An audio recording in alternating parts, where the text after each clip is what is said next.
क्या आप भी हर बहस में हार जाते हैं या अपनी बात मनवाने में नाकाम रहते हैं?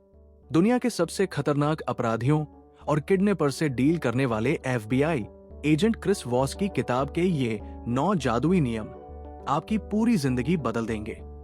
इस वीडियो में बातचीत और मोलभाव के उन 9 सीक्रेट नियमों का खुलासा किया गया है जिन्हें सीखकर आप किसी भी इंसान से अपनी हर बात मनवा सकते हैं। वीडियो को आखिरी तक जरूर देखें। किताब का पहला नियम है मिररिंग, यानी कि सामने वाले के लिए एक आईने की तरह बन जाना।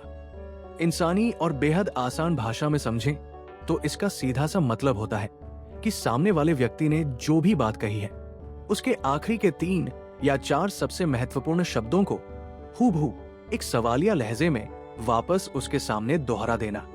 आमतौर पर जब हम किसी से बातचीत करते हैं, बहस करते हैं या किसी दुकान पर मोलभाव कर रहे होते हैं तो हमारा पूरा ध्यान इस बात पर लगा रहता है कि सामने वाला कब चुप हो और कब हम अपनी दलील उसके सामने रखें। हमारा दिमाग शांत होने के बजाय अंदर ही अंदर अपना अगला जवाब तैयार करने में व्यस्त रहता है। ये बातचीत की सबसे बड़ी भूल है। एक बेहतरीन बातचीत या नेगोशिएशन की शुरुआत में आपका एकमात्र मकसद सामने वाले पर अपनी बात थोपना नहीं होना चाहिए, बल्कि उसका भरोसा जीतना होना चाहिए। जब तक सामने वाला आप पर भरोसा नहीं करेगा और खुद को सुरक्षित महसूस नहीं करेगा, तब तक वो अपनी असली बात या अपनी छिपी हुई शर्तें आपके सामने कभी नहीं रखेगा। इसी भरोसे के दरवाजे को खोलने की जादुई चाबी है मिररिंग। सुनने में यह तरीका बेहद अजीब, बनावटी और कभी कभी तो बचकाना भी लग सकता है कि किसी दूसरे इंसान की नकल उतारने से कोई हमारी बात कैसे मान जाएगा। लेकिन इंसानी दिमाग का मनोविज्ञान कुछ इसी तरह से काम करता है।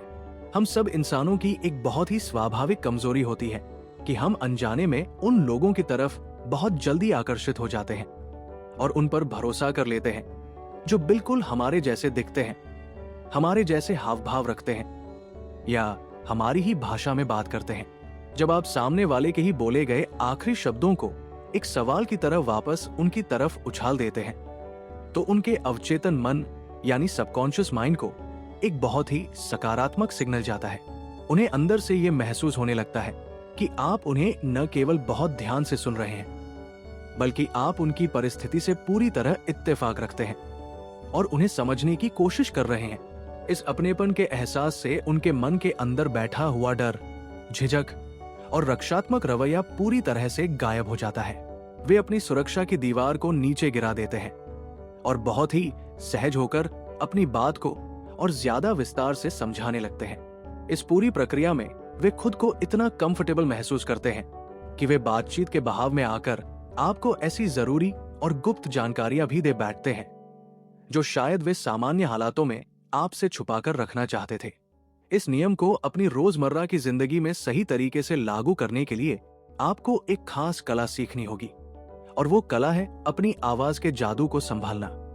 क्रिस वॉस इसके लिए अपनी किताब में एक टर्म का इस्तेमाल करते हैं जिसे वे late night radio DJ voice कहते हैं। इसका मतलब है कि बातचीत के दौरान आपकी आवाज की टोन बहुत ही धीमी, शांत, गहरी और स्थिर होनी चाहिए। अगर आप बहुत तेजी से, ऊंचे स्वर में या गुस्से में सामने वाले के शब्दों को दोहराएंगे तो उन्हें तुरंत ऐसा लगेगा कि आप उनका मजाक उड़ा रहे हैं या उन पर तंज कस रहे हैं, जिससे पूरी बात बनने के बजाय बिगड़ जाएगी। इसके विपरीत जब आप बिल्कुल शांत होकर और चेहरे पर बिना किसी आक्रामकता के बात करते हैं तो माहौल में फैला सारा तनाव अपने आप कम होने लगता है। इसे एक बहुत ही साधारण और व्यावहारिक उदाहरण से समझते हैं। मान लीजिए कि आप ऑफिस में हैं और आपका बॉस अचानक शाम को आपके केबिन में आता है और बहुत ही कड़क आवाज में कहता है कि इस नए प्रोजेक्ट की डेडलाइन बहुत करीब है, इसलिए इस पूरे हफ्ते हमें रात को देर तक रुककर काम करना होगा। अब एक आम कर्मचारी की तरह गुस्सा होने, बहस करने या मुंह बनाने के बजाय आपको सिर्फ मिररिंग का इस्तेमाल करना है। आप अपनी आवाज को बहुत ही शांत और विनम्र रखते हुए बॉस से कहेंगे, रात को देर तक रुककर काम करना होगा। और इतना कहने के बाद आपको बिल्कुल चुप हो जाना है। अब आगे कुछ भी बोलने की जिम्मेदारी आपके बॉस की है। आपका ये छोटा सा सवाल बॉस के दिमाग को ये सोचने पर मजबूर कर देगा कि वो आपको पूरी वजह विस्तार से समझाए। वो खुद अपनी बात को सही साबित करने के लिए आगे कहेगा कि हाँ, असल में क्लाइंट ने अचानक डिजाइन में कुछ बदलाव मांगे हैं और अगर हमने ये शुक्रवार तक पूरा नहीं किया तो हमारी कंपनी का बहुत बड़ा नुकसान हो सकता है। इस तरह बिना किसी बहस के, बिना किसी झगड़े के और बिना कोई कड़वाहट पैदा किए आपको ये पता चल गया कि असली समस्या कहाँ है। अब आपके पास पूरी जानकारी है और आप बॉस के सामने एक बेहतर विकल्प रख सकते हैं कि आप घर से काम संभाल लेंगे या सुबह जल्दी आ जाएंगे। ये नियम कोई चालाकी या धोखा नहीं है, बल्कि ये सामने वाले के दिमाग को बिना ठेस पहुंचाए उसके दिल में उतरने और बातचीत को अपने नियंत्रण में लेने का सबसे सीधा और असरदार इंसानी रास्ता है। किताब का दूसरा नियम है लेबलिंग, यानी सामने वाले की भावनाओं, परिस्थितियों और उनके मन में चल रहे विचारों को पहचान कर उन्हें एक सही नाम देना। इंसानी और बेहद सरल भाषा में कहें तो इसका मतलब है सामने वाले के दिल और दिमाग में छिपे हुए डर, गुस्से, चिंता या संकोच को खुले तौर पर स्वीकार करना और उसे शब्दों में बयां कर देना। आमतौर पर जब हमारा किसी से कोई विवाद होता है या हम किसी दुकान पर मोलभाव कर रहे होते हैं तो हमारा पूरा ध्यान सिर्फ इस बात पर रहता है कि सामने वाला क्या बोल रहा है। क्रिस वॉस कहते हैं कि इंसान कभी भी पूरी तरह से तार्किक यानी लॉजिकल नहीं होते, वे पूरी तरह से भावनात्मक होते हैं। अगर आप किसी भी बातचीत को अपने पक्ष में मोड़ना चाहते हैं तो आपको सामने वाले की बातों के पीछे छिपे हुए उस अदृश्य भावनात्मक सैलाब को समझना होगा जो उनके व्यवहार को चला रहा है। जब तक आप उनके मन की उस उलझन या डर को शांत नहीं करेंगे तब तक वे आपकी किसी भी जायज बात को भी मानने के लिए तैयार नहीं होंगे।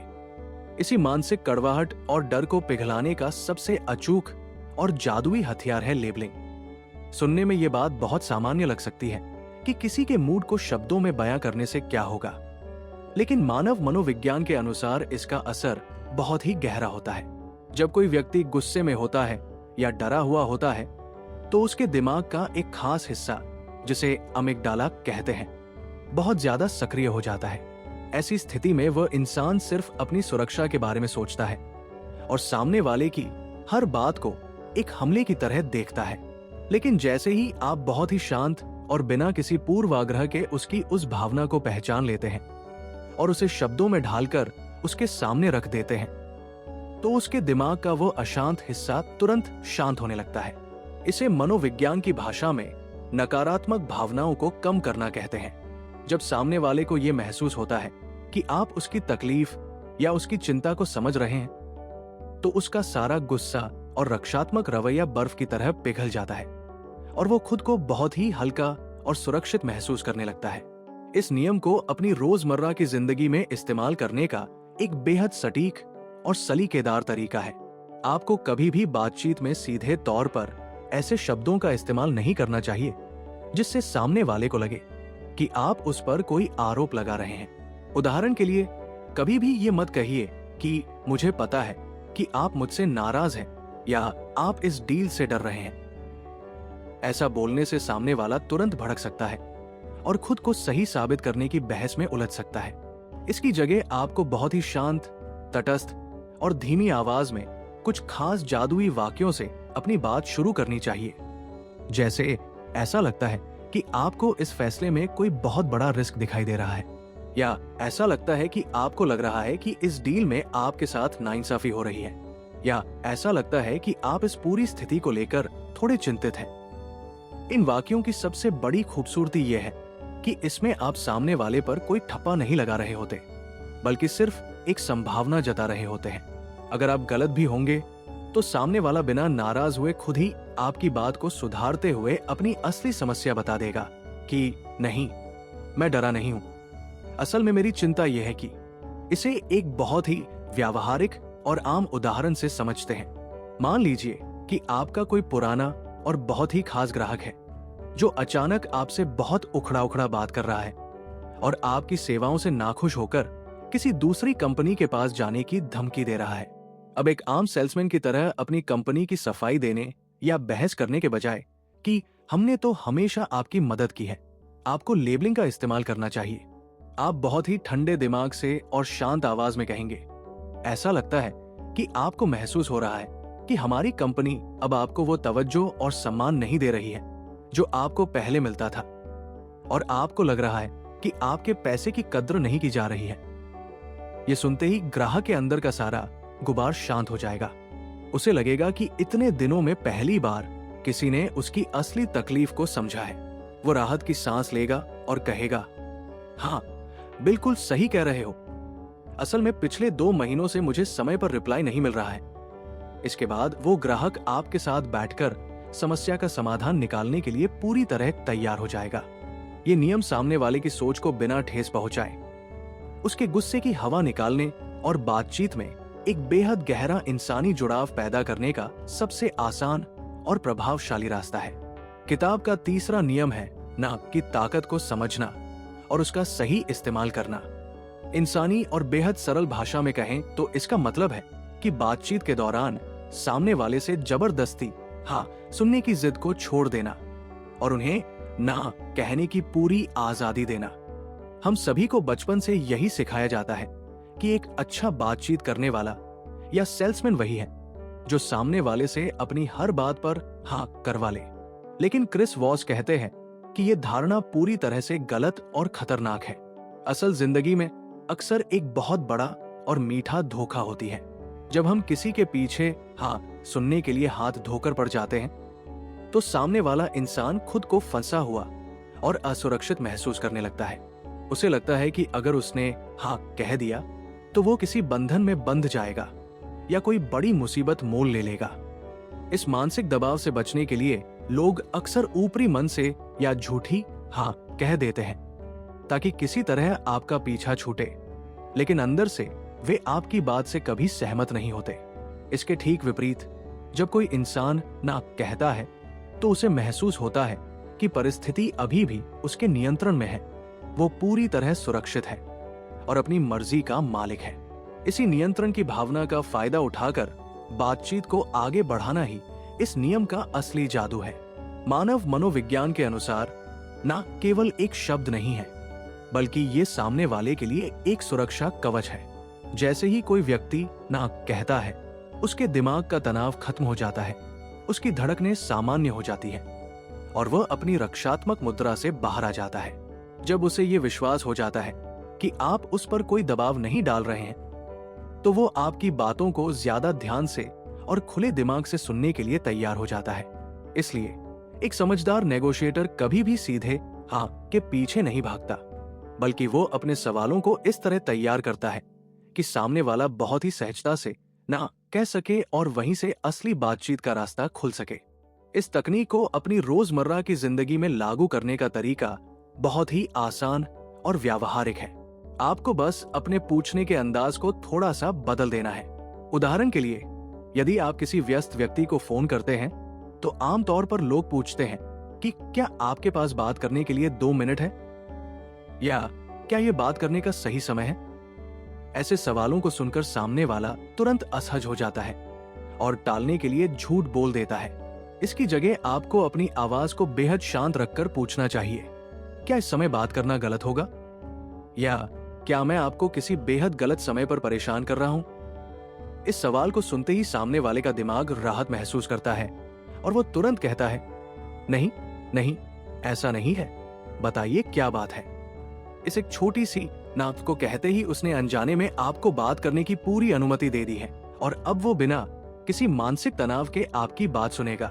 ये नियम उन जगहों पर भी रामबाण का काम करता है जहां कोई डील पूरी तरह अटक गई हो या कोई इंसान आपके मैसेज और ईमेल का जवाब देना बंद कर चुका हो। मान लीजिए कि आपने किसी क्लाइंट को एक बेहतरीन बिजनेस प्रपोजल भेजा था, लेकिन पिछले 2 हफ्तों से उसका कोई अतापता नहीं है। अब उसे ये लिखने के बजाय कि क्या आपने मेरा प्रपोजल देखा, आप कब जवाब देंगे, जिसका जवाब देने में उसे झिझक होगी, आपको सीधे एक लाइन का ऐसा सवाल भेजना चाहिए जो उसके अहंकार और नियंत्रण की भावना को झकझोर दे। जैसे, क्या आपने इस प्रोजेक्ट पर हमारे साथ काम करने का विचार पूरी तरह से छोड़ दिया है।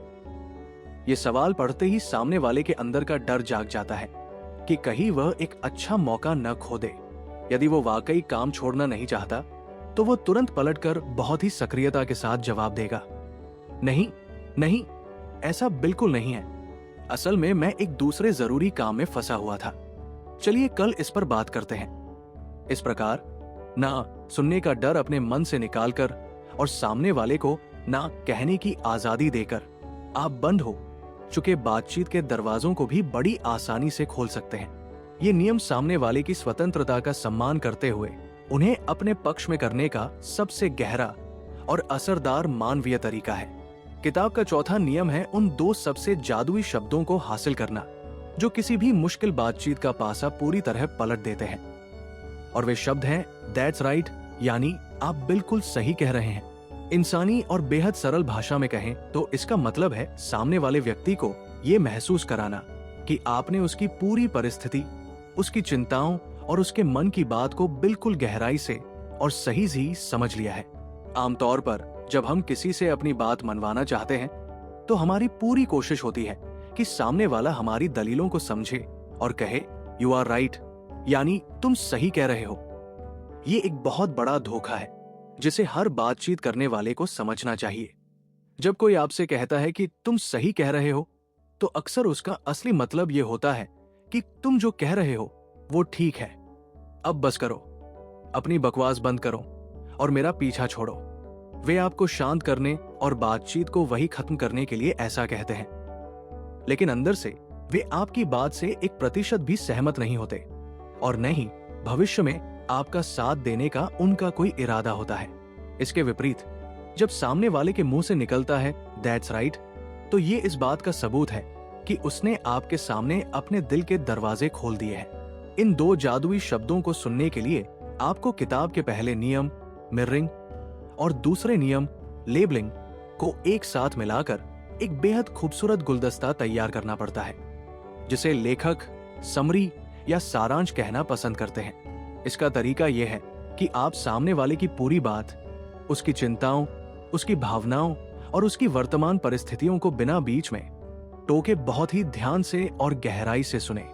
फिर अपनी तरफ से कोई राय दिए बिना, अपना कोई फायदा सोचे बिना या अपनी कोई शर्त रखे बिना उसकी पूरी स्थिति का एक ऐसा साफ और ईमानदार सारांश बनाकर उसके सामने रख दें कि वो खुद दंग रह जाए। आपको इस तरह बोलना होता है जैसे आप उसकी ही आंखों से पूरी दुनिया को देख रहे हों और उसकी तकलीफ को महसूस कर रहे हों। जब आप उसकी उलझनों, उसकी दिक्कतों और उसकी छिपी हुई इच्छाओं को इतने सटीक तरीके से बयां करते हैं कि वो खुद भी शायद अपने शब्दों में उतने अच्छे से न कह पाता, तब उसके अवचेतन मन से गहरी राहत के साथ ये शब्द निकलते हैं दैट्स राइट।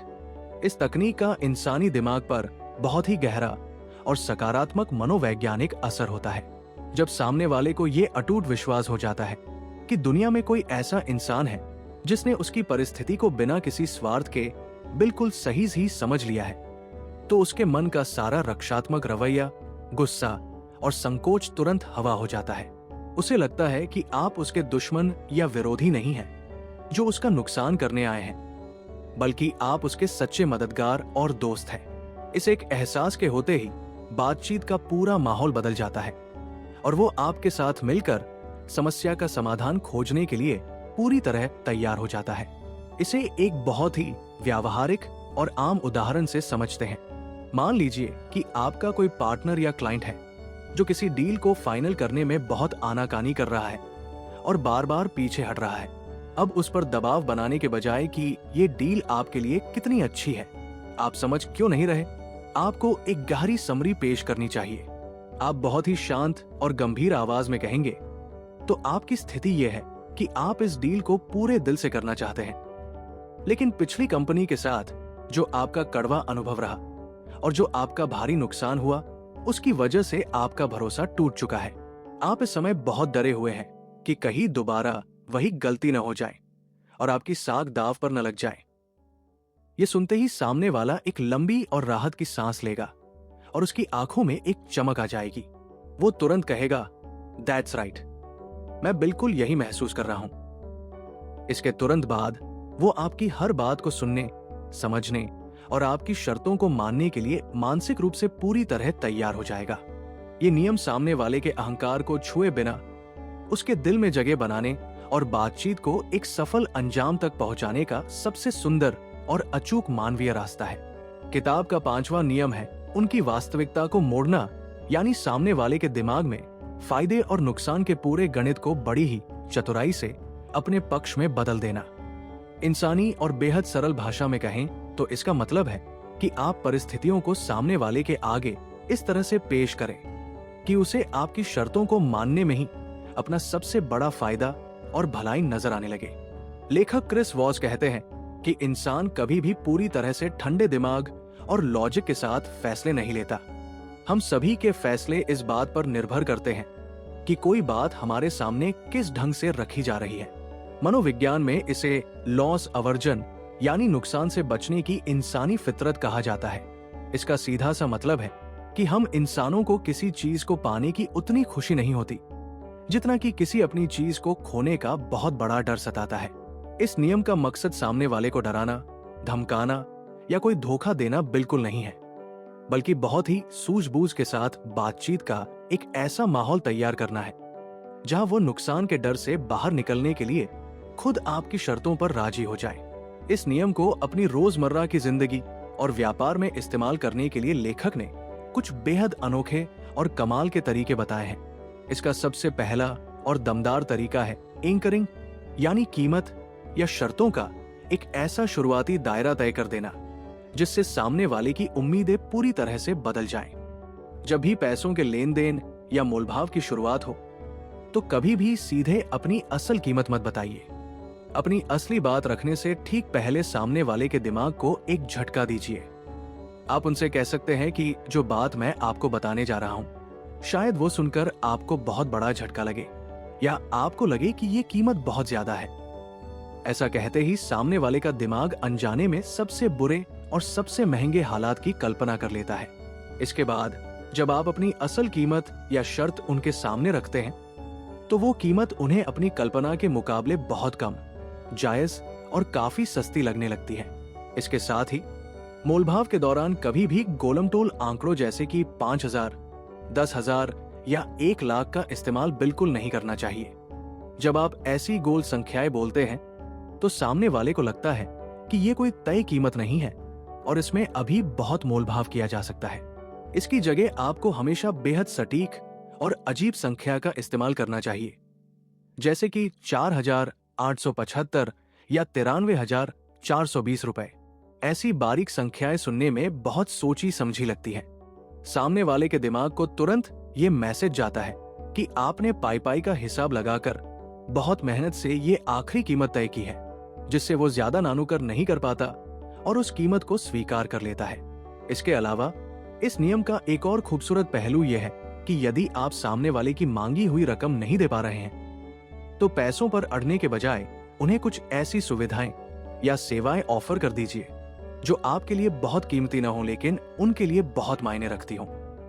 पूरी बातचीत के दौरान आपको लगातार इस बात पर फोकस करना होता है कि अगर वे आपके साथ ये समझौता नहीं करते हैं तो वे अपने जीवन में या बिजनेस में क्या कुछ खो बैठेंगे।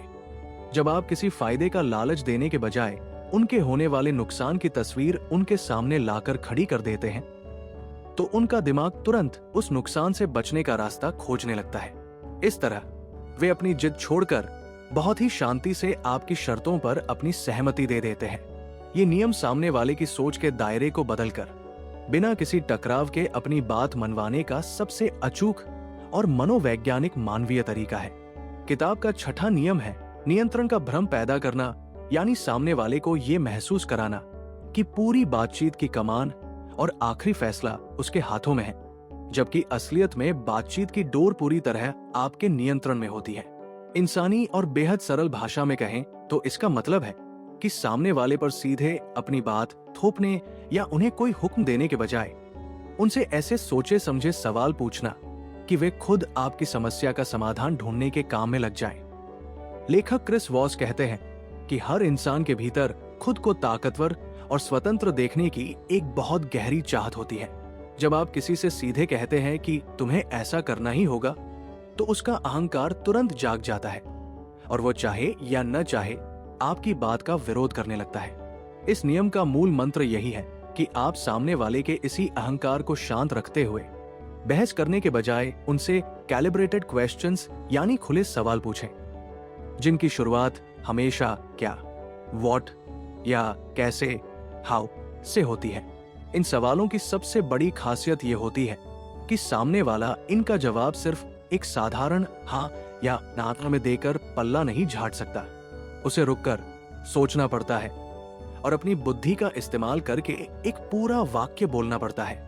जब आप किसी मुश्किल मोड़ पर सामने वाले से बहुत ही विनम्र और शांत आवाज में पूछते हैं कि मैं ऐसा कैसे कर सकता हूं, या आपकी इस मांग को पूरा करने के लिए मुझे क्या कदम उठाने चाहिए, तो चमत्कारिक रूप से सामने वाले की आक्रामकता गायब हो जाती है। उसका दिमाग अब आपसे लड़ने के बजाय आपकी समस्या को सुलझाने के काम में लग जाता है। उसे ऐसा महसूस होता है कि आप उससे मदद मांग रहे हैं और वो एक ऊंचे पद पर बैठकर आपको सलाह दे रहा है। इसी को नियंत्रण का भ्रम कहते हैं। उसे लगता है कि वो फैसला ले रहा है, लेकिन असल में वो वही रास्ता चुन रहा होता है जो आपने उसके लिए तैयार किया है। इस तकनीक को अपनी रोजमर्रा की जिंदगी में इस्तेमाल करते समय आपको एक बात का बहुत खास ध्यान रखना होगा, और वो ये है कि इन सवालों में कभी भी क्यों, वाई शब्द का इस्तेमाल भूल कर भी नहीं करना चाहिए। मानव मनोविज्ञान के अनुसार जब आप किसी से पूछते हैं कि आपने ऐसा क्यों किया या आप ऐसा क्यों चाहते हैं, तो ये सुनने में एक सवाल नहीं बल्कि एक आरोप जैसा लगता है। क्यों सुनते ही सामने वाला रक्षात्मक मुद्रा में आ जाता है और उसे लगता है कि आप उस पर शक कर रहे हैं या उसका इम्तिहान ले रहे हैं। इसलिए क्यों को हमेशा क्या में बदल दीजिए। जैसे आपने ऐसा क्यों सोचा कहने के बजाय कहिए ऐसा सोचने के पीछे क्या मुख्य वजह थी। ये छोटा सा बदलाव बातचीत की कड़वाहट को पूरी तरह खत्म कर देता है। इसे एक बहुत ही आम और व्यावहारिक उदाहरण से समझते हैं। मान लीजिए कि आपका मकान मालिक अचानक बिना किसी पूर्व सूचना के आपके घर का किराया बहुत ज्यादा बढ़ा देता है। अब एक आम किराएदार की तरह गुस्सा होने या झगड़ा करने के बजाय आपको इस छठे नियम का इस्तेमाल करना चाहिए। आप बहुत ही शांत और गंभीर आवाज में उनसे कहेंगे, आपकी बात मैं समझ रहा हूं, लेकिन बाजार के मौजूदा हालातों और मेरी इस सीमित सैलरी को देखते हुए मैं हर महीने इतना किराया कैसे दे पाऊंगा। ये सवाल सुनते ही मकान मालिक का दिमाग चकरा जाएगा। अब वो आप पर दबाव नहीं बना सकता क्योंकि आपने गेंद उसके पाले में डाल दी है।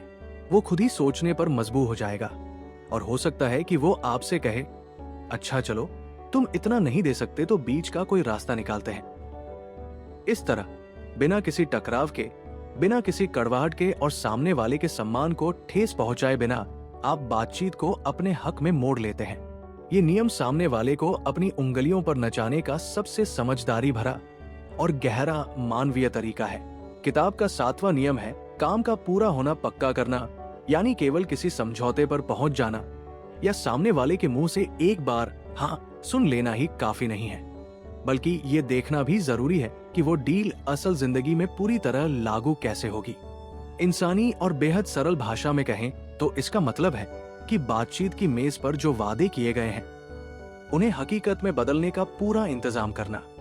लेखक क्रिस वॉस कहते हैं कि बहुत बार लोग बातचीत के दौरान सिर्फ आपका पीछा छुड़ाने के लिए, विवाद को टालने के लिए या केवल मीठा और अच्छा बनने के लिए हाँ कह देते हैं, लेकिन बाद में अपनी बात से मुकर जाते हैं या काम को बीच में ही लटका देते हैं। असली और मास्टर नेगोशिएटर वो नहीं है जो सिर्फ समझौते के कागज पर दस्तखत करवाए, बल्कि वो है जो उस काम को उसके आखिरी अंजाम तक पहुंचाए। इस नियम का मुख्य मकसद बातचीत के दौरान ही उन सभी चोर रास्तों और बहानों को हमेशा के लिए बंद करना है जहां से सामने वाला व्यक्ति बाद में पलटी मार सकता है। इस नियम को अपनी रोजमर्रा की जिंदगी या बिजनेस में अमली जामा पहनाने के लिए लेखक ने 2 बेहद व्यावहारिक और अचूक तरीके बताए हैं। पहला तरीका है 7-38-55 का नियम।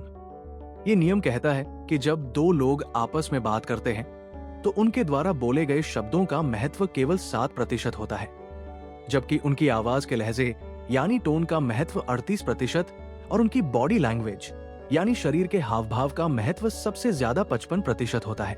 जब सामने वाला आपसे किसी बात पर हाँ कह रहा हो तो आपको सिर्फ उसके शब्दों पर भरोसा नहीं करना है।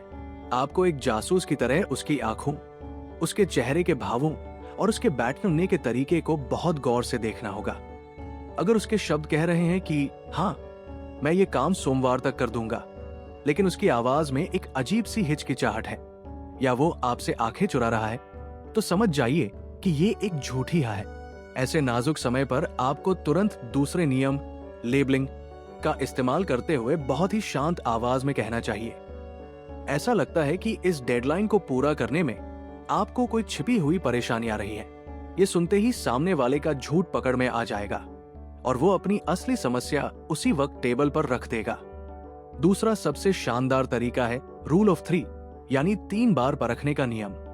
इसका मतलब ये है कि पूरी बातचीत के दौरान आपको सामने वाले इंसान से एक ही बात पर 3 बार अलग अलग तरीकों से और अलग अलग समय पर सहमति लेनी होती है, ताकि उसकी वफादारी पक्की हो सके। पहली बार जब वो आपकी शर्त पर हक कहता है तो वो सिर्फ एक सामान्य शुरुआत होती है। दूसरी बार आपको अपनी बातचीत के तरीके से उसके मुंह से दैट्स राइट, चौथा नियम सुनना होता है, जो ये साबित करता है कि वो मानसिक रूप से आपकी बात से पूरी तरह सहमत है। और तीसरी सबसे महत्वपूर्ण बार में आपको उससे सीधे काम को पूरा करने की ठोस योजना पूछ लेनी चाहिए। आपको उनसे पूछना होगा, हम इस काम की शुरुआत कैसे करेंगे, या अगर बीच में कोई तकनीकी खराबी आई तो हम इसे कैसे संभालेंगे। जब सामने वाला खुद अपने मुंह से काम करने का पूरा तरीका, समय और योजना आपको समझा देता है तो वो अपनी ही कही हुई बातों के जाल में पूरी तरह बंध जाता है। इसके बाद उसके लिए अपनी बात से मुकर पाना या काम में लापरवाही करना लगभग नामुमकिन हो जाता है। इसे एक बहुत ही आम और व्यावहारिक उदाहरण से समझते हैं। मान लीजिए कि आपके घर में कारपेंटर का काम चल रहा है और उसने वादा किया है कि वो रविवार तक सारा काम खत्म कर देगा। अब सिर्फ उसकी हाँ पर भरोसा करके बैठने के बजाय आपको इस 7वें नियम का इस्तेमाल करना चाहिए। आप उससे बहुत ही प्यार से पूछेंगे, भैया अगर रविवार तक काम खत्म करना है तो हमें कल तक लकड़ी का कितना हिस्सा तैयार करना होगा, और अगर सामान कम पड़ा तो हम उसे कैसे मंगाएंगे।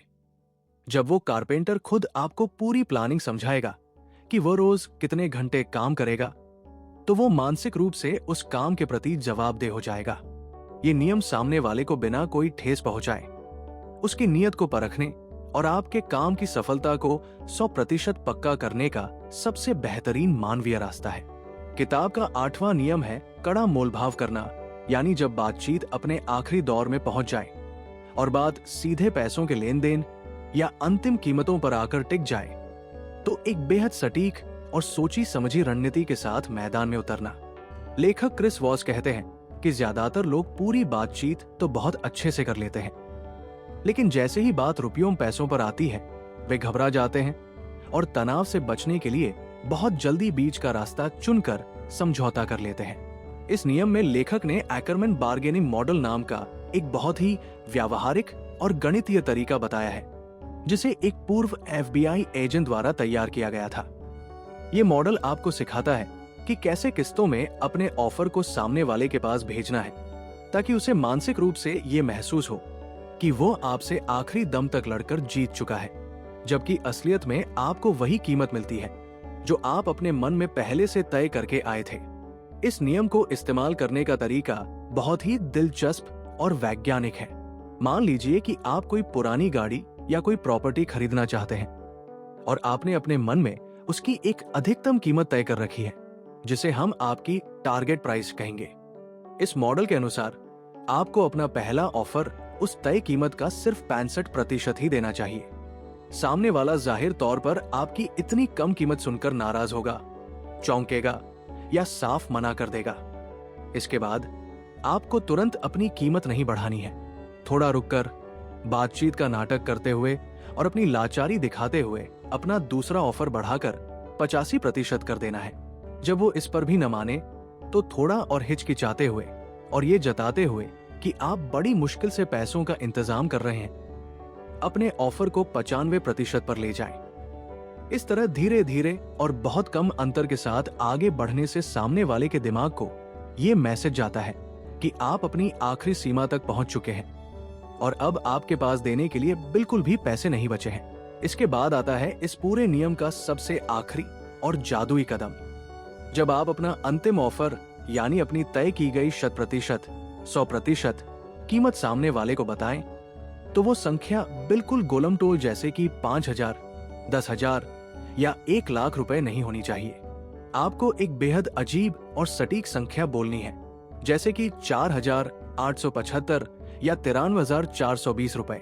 ऐसी बारीक और अजीब संख्या सुनते ही सामने वाले का दिमाग तुरंत ये मान लेता है कि आपने अपनी जेब का पाई का हिसाब लगा लिया है, अपने बैंक का बैलेंस चेक कर लिया है, और अब इससे एक भी रुपया कम या ज्यादा करना आपके लिए मुमकिन नहीं है। ये संख्या सुनने में बहुत ही गंभीर और अंतिम लगती है।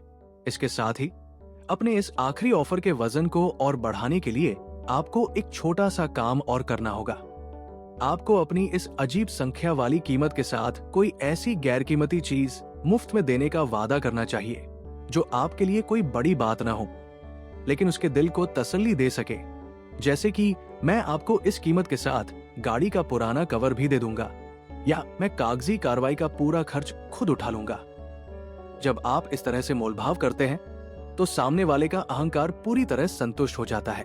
उसे लगता है कि उसने आपको पूरी तरह निचोड़ लिया है और वो इस डील में जीत गया है। ये नियम सामने वाले के सम्मान को बनाए रखते हुए बिना किसी कड़वाहट के आपको अपनी मनचाही कीमत दिलाने का सबसे अचूक और मनोवैज्ञानिक मानवीय तरीका है। किताब का 9वां और आखिरी नियम है ब्लैक स्वान को खोजना, यानी बातचीत के दौरान उन छुपी हुई जानकारियों का पता लगाना जो पूरी डील का पासा पूरी तरह पलट सकती है। ब्लैक स्वान एक ऐसा पक्षी है जिसके बारे में सदियों तक लोगों का मानना था कि वो सिर्फ सफेद रंग का ही हो सकता है, लेकिन जब पहली बार ऑस्ट्रेलिया में एक काले रंग का हंस देखा गया तो उसने विज्ञान और इतिहास की पुरानी सारी मान्यताओं को एक झटके में बदल कर रख दिया। लेखक क्रिस वॉस कहते हैं कि ठीक इसी तरह हर बातचीत, हर बिजनेस डील या हर पारिवारिक विवाद के पीछे कम से कम 3 ऐसी अनजान बातें, अनकहे डर या गुप्त जानकारियां जरूर होती हैं जो सामने वाला व्यक्ति जानबूझकर या अनजाने में दुनिया से छुपा कर रखता है। अगर आप इन छुपी हुई कड़ियों को ढूंढने में कामयाब हो जाते हैं तो आपके पास सामने वाले पर एक जादुई मानसिक बढ़त आ जाती है और आप नामुमकिन दिखने वाली परिस्थिति को भी चुटकियों में अपने पक्ष में मोड़ सकते हैं। इन छुपे हुए ब्लैक स्वान को ढूंढने का एकमात्र और सबसे जरूरी तरीका यह है कि आप बातचीत की मेज पर अपनी पुरानी धारणाओं और पूर्वग्रहों को पूरी तरह से किनारे रख दें। ज्यादातर लोग जब किसी से मोलभाव करने जाते हैं तो वे पहले से ही ये मानकर बैठ जाते हैं कि सामने वाला सिर्फ पैसों का भूखा है, वो बहुत लालची है या वो उनका नुकसान करना चाहता है। लेकिन असलियत अक्सर इससे कोसों दूर होती है। हो सकता है कि सामने वाला इंसान किसी बहुत बड़े पारिवारिक दबाव में हो, उसकी नौकरी जाने का खतरा हो, वो अपनी कंपनी में अपनी इज्जत बचाने की आखिरी लड़ाई लड़ रहा हो, या फिर वो किसी पुरानी कड़वी याद की वजह से असुरक्षित महसूस कर रहा हो। इन गहरी बातों को जानने के लिए आपको एक जासूस की तरह बहुत ही शांत होकर उनकी हर छोटी बड़ी हरकत, उनके बोलने के बदलते लहजे और उनकी बॉडी लैंग्वेज को नोटिस करना होगा। जब वे बातचीत के दौरान अचानक किसी सीधे विषय पर असहज हो जाएं, विषय को बदलने की कोशिश करें या बिना किसी बड़ी वजह के अचानक गुस्सा करने लगे, तो समझ जाइए कि वही आसपास कोई ब्लैक स्वान छुपा हुआ है। एक बार जब आप उस छुपी हुई कमजोरी, डर या जरूरत को पहचान लेते हैं तो आपको एक सच्चे और समझदार इंसान की तरह उसका इस्तेमाल सामने वाले को नीचा दिखाने या उसे ब्लैकमेल करने के लिए बिल्कुल नहीं करना चाहिए। इसके विपरीत आपको उनकी उस धार्मिक, सामाजिक, व्यक्तिगत या भावनात्मक सोच का सम्मान करना होगा जो उनके फैसलों को चला रही है। आपको उनकी उस छिपी हुई मजबूरी को ध्यान में रखते हुए अपना अगला ऑफर उनके सामने पेश करना चाहिए। जब सामने वाले व्यक्ति को यह आश्चर्यजनक एहसास होता है कि आप उसकी उस बात को भी समझ गए हैं जिसे वो पूरी दुनिया से छुपा रहा था और आप उसका मजाक उड़ाने के बजाय उसकी मदद कर रहे हैं, तो वो पूरी तरह से आपके सामने आत्मसमर्पण कर देता है। इसके बाद वो आपको अपना विरोधी या दुश्मन समझना बंद कर देता है और एक बहुत ही गहरे भरोसे के साथ आपकी हर शर्त को मानने के लिए तैयार हो जाता है। उदाहरण के लिए, यदि आपको पता चल जाए कि सामने वाला दुकानदार पैसों के लिए नहीं बल्कि अपनी दुकान को इस महीने खाली करने की मजबूरी के कारण परेशान है, तो आप उसे तुरंत भुगतान करने का भरोसा देकर कीमत बहुत कम करवा सकते हैं। ये आखिरी नियम आपको एक साधारण मोलभाव करने वाले इंसान के दायरे से ऊपर उठाकर एक बेहद कामयाब, दूरदर्शी और मास्टर नेगोशिएटर बना देता है, जो इंसानी दिलों को जीतकर अपनी राह आसान बनाता है। अगर आप भी एक मास्टर नेगोशिएटर बनना चाहते हैं तो इन 9 नियमों को आज से ही आजमाना शुरू करें। वीडियो पसंद आई हो तो इसे लाइक, शेयर और चैनल को सब्सक्राइब जरूर करें। मिलते हैं अगले वीडियो में।